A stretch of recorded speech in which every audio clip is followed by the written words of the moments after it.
안녕하세요, 여러분. 저희의 뉴스 비디오로 오신 것을 환영합니다. 오늘 우리는 스포츠 세계에서 중요하고 흥미로운 소식을 여러분께 전해드리겠습니다. 아래에서 다룰 주요 이야기들을 함께 살펴보도록 하겠습니다.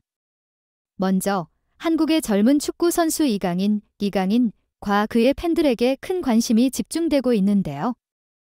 이강인은 현재 프랑스 생제르맹 PSG 클럽에서 활약하며 2022년 아시안게임 대표팀에 참가하고 있습니다.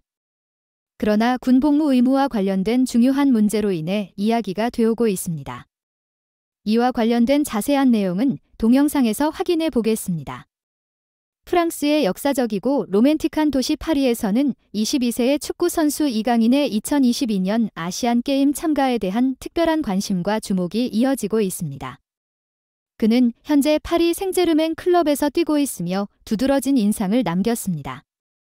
파리 생제르맹 클럽은 그들의 공식 소셜미디어를 통해 이강인에 대한 열정적인 정보를 공유했습니다.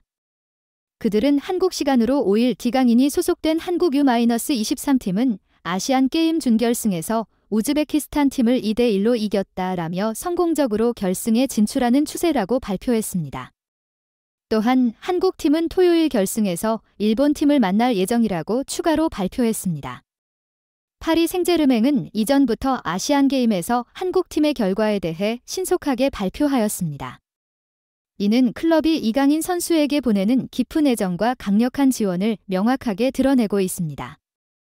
이 선수의 팬들 역시 이강인이 아시안게임에서 경기에 참가하는 것에 대한 큰 관심을 보였습니다. 다행히도 이강인이 황선홍 감독이 이끄는 대표팀에 참가하기 전에 지역 언론의 지속적인 보도를 통해 많은 팬들이 이강인이 직면한 군 문제를 충분히 이해하게 되었습니다. 특히 한 팬은 토요일에 일본을 상대로 패하면 이강인과 다른 한국 선수들은 군 복무를 완료하기 위해 18개월 동안 한국에 머물러야 한다라고 명확하게 설명했습니다. 많은 팬들이 한국의 이기를 강력히 지지하고 금메달을 획득하기를 바랐습니다. 그러나 우리는 올해의 대회에서 금메달을 타지 못했다고 해서 반드시 군 복무를 해야 한다는 것은 아니라는 점을 이해해야 합니다. 이 문제를 해결할 다른 기회가 많이 있습니다. 이강인은 2024년 파리 올림픽 또는 2026년 아이치 나고야 아시안게임의 와일드카드로 참가할 수 있습니다. 2001년생 이강인은 점차 군 복무 문제를 해결하고 있습니다. 이번 아시안게임은 그가 국방 의무 문제를 해결하기에 좋은 시점으로 보여집니다. 황선홍 감독이 이끄는 아시안게임 팀은 원활하게 결승에 진출했습니다. 만약 그들이 일본을 이기면 금메달은 선수들의 군 복무 문제를 해결하는 기쁨을 그릴 것입니다. 이것이 PSG 클럽이 시즌 중에 매우 바쁜 시점에도 불구하고 이강인을 중국으로 보내서 임무를 수행하도록 결정한 이유입니다. 이전 2023에서 24 시즌에서 PSG는 시즌 초부터 그를 주요 선수로 사용하는 전략을 펼쳤습니다. PSG에게 있어 시즌 중에 이강인이 떠나는 것은 유럽 챔피언스 리그를 앞두고 있음에도 불구하고 쉬운 결정이 아니었습니다. 그러나 이강인이 군 복무 문제를 해결한다면 그것은 클럽에 대한 천금 같은 기회를 열고 더 밝은 미래를 꿈꾸게 할 것입니다. 다음으로 세계 축구계에서 빛나는 이름 라이오넬 메시의 흥미로운 소식을 알아보겠습니다. 스페인 언론에 따르면 메시가 바르셀로나로 깜짝 복귀할 가능성이 제기되고 있습니다. 이 돌연변 이적 복구 여부는 현재 소속팀 인터 마이애미의 MLS 플레이오프 성과에 달려 있습니다. 이에 대한 자세한 내용은 영상에서 확인할 수 있습니다. 스페인 매체 스포르트는 6일 한국 시각 메시가 친정팀 바르셀로나로 깜짝 복귀할 수 있다면서 메시의 현 소속팀 인터 마이애미가 메이저리그 사커 MLS 플레이오프에 진출하지 못하면 메시는 내년 1월에 바르셀로나로 임대 이적해 스페인에서 뛸 수 있다고 전했다.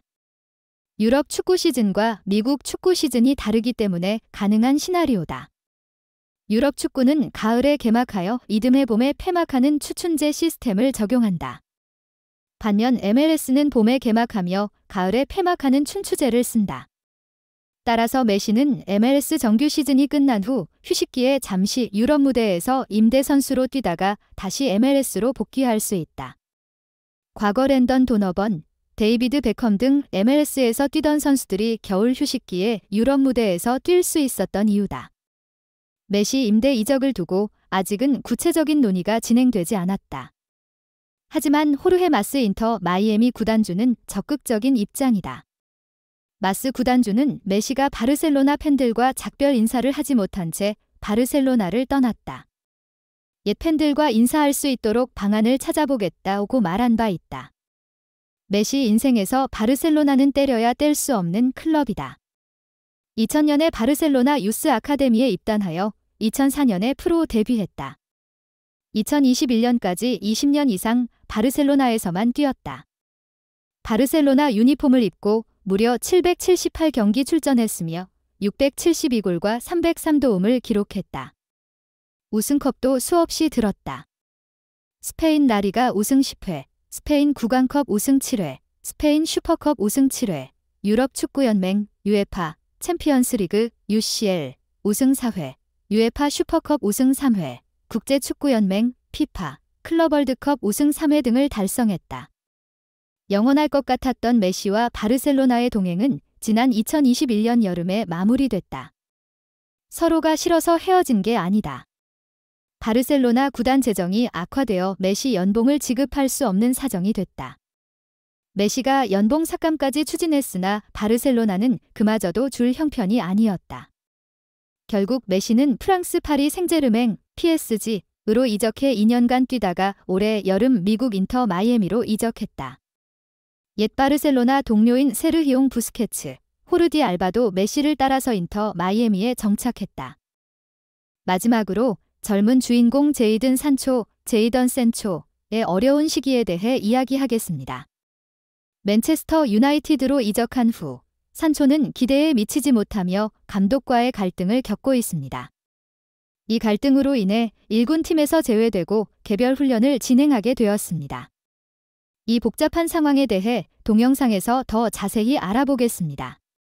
영국의 스포츠 보도 매체 90미닛 퍼 매시지은 지난 5일 한 보도를 통해 제이든 산초가 겨울 이적 시장을 통해 원래 소속팀이었던 도르트문트로 돌아가고 싶어한다라는 재밌는 소식을 전해왔습니다.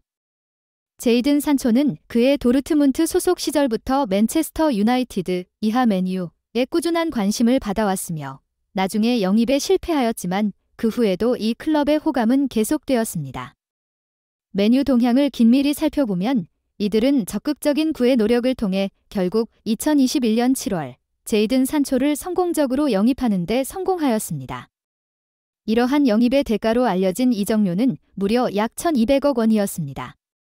산초를 향한 기대감은 상당했으나 산초는 맨유에서 전혀 적응을 못한 채 뒤틀렸습니다. 그는 기대 이하의 경기력으로 맨유 팬들로부터 먹튀라는 별명을 얻게 되었습니다. 전설적인 선수로 기대되었던 산초는 좀처럼 어려운 상황에서 벗어나지 못하였으며 그러한 중 이번 시즌에도 또 다른 혼란이 일어나게 되었습니다. 산초는 출전 시간 부족에 대한 불만을 가지고 있었고 이로 인해 결국 에릭 텐 하흐 감독과의 심각한 충돌이 일어나게 되었습니다. 이러한 사태는 산초가 번복이라고 주장하는 상황까지 발생시키면서 갈등은 점점 심화되었습니다. 산초가 이번 시즌 아스널과의 경기에서 제외된 이후에는 텐 하흐 감독이 그제서야 훈련 상태와 그동안의 성과 등을 고려하여 아스널전에서 제외하는 결정을 내렸다라는 이유를 설명해 주었습니다. 텐 하흐 감독은 또한 맨유에서 뛰기 위해서는 적합한 수준을 보여줘야 한다. 선수 선발 권한은 감독에게 있다. 그럼에도 불구하고 산초는 그에 걸맞는 퍼포먼스를 보여주지는 못했다라며 기대 이하의 퍼포먼스에 대한 원인을 명확하게 밝혔습니다. 이에 산초는 매우 화가 났고 SNS를 통해서 지금 읽고 있는 그 기사를 믿으면 안 된다. 완전히 거짓된 이야기다. 나는 이번 주 내내 훈련에 열심히 임했다 오고 히트업했습니다. 산초는 그뿐만 아니라 나는 희생양이다. 그리고 그로 인해 오랫동안 불공정한 대우를 받았다라고 더욱 강렬하게 밝혔습니다. 그러한 상황 속에서 텐 하흐 감독은 산초를 용서하는 분위기를 풍기고 있었으며 면담도 진행하였지만 양 사이의 의견 차이를 좁히는 데는 성공하지 못했습니다. 그리하여 그 후 맨유의 단장과 대표까지 나서 산초와 텐 하흐 감독의 갈등을 풀기 위하여 노력했지만 이 역시 쉽지 않은 상황이었습니다. 결국 굵직한 소식이 전해졌습니다. 맨유가 공식 채널을 통해 제이든 산초는 그의 행동 문제가 해결될 때까지 1군 팀에서 제외한다. 그는 개인적인 훈련을 계속 진행할 예정이다고 발표하게 되었습니다. 오늘 영상이 마음에 드셨다면 좋아요와 구독 부탁드립니다. 날씨가 쌀쌀해지는 가을, 여러분의 건강 챙기시고 즐거운 일상 되세요. 다음 영상에서 뵙겠습니다. 감사합니다.